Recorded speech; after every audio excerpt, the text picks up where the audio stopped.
Someone said a character's IQ versus their ability, and then showed Luffy and Grammy. Now, a common misconception is that people think that Grammy has a low IQ, that's why he lost to Zaraki, but that is simply not the case. Matter of fact, Grammy might have been the perfect person to give the Visionary, and that's because of how high his ego is. I mean, Grammy quite literally refers to himself as the strongest of the Stone Raiders, and that's important because his power is based on his thoughts. But because his ego is so high and he thinks so highly of himself, that's part of what makes him so strong.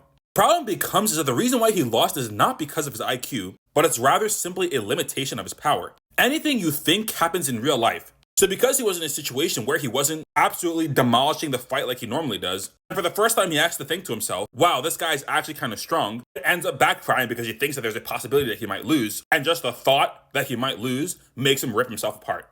Now, some people might say, why didn't he just imagine Zaraki out of existence? Despite it just being really bad for the plot, you have to consider the fact that if he believes himself to be the strongest Stone Raider, why would he just instantaneously imagine Zaraki